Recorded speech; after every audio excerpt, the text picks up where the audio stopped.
Thank you, Mr. Chairman. I too appreciate that you have brought this very important issue before the committee, and thank you to your ranking member. In the state of Alaska, we joined 6 other states in the country in declaring a public health crisis in response to the opioid epidemic. We've joined Arizona, Florida, Virginia, Maryland, Massachusetts, and now Alaska was had issued a state disaster declaration.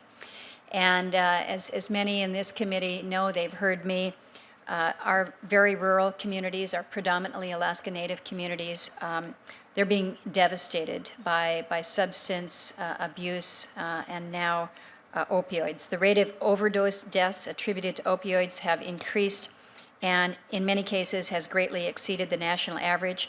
In 2012, our prescription opioid pain reliever overdose death was more than double the national average, and our heroin-associated overdose deaths was over 50% higher than the national rate. And the overdose death rate by race was the highest amongst Alaska Native people. So our statistics are just troubling to the core.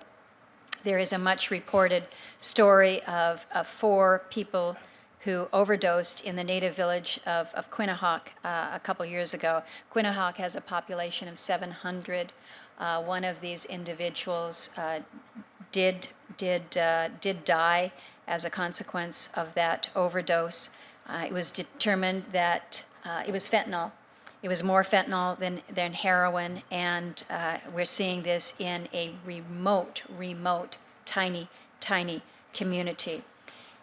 We clearly have an opioid epidemic, Mr. Chairman, and we must deal with it, but I must say that we must not lose sight of the other killer that we are facing in our Native communities, not only in Alaska, but around the country, and that killer is alcohol, and how alcohol has wrought devastation. We had the native village of the Napaskiak Tribal Council passed a resolution on the 5th of March asking that the governor declare a disaster of emergency to close the liquor store in Bethel due to high rates of alcohol-related deaths, accidents, and injuries in the surrounding area.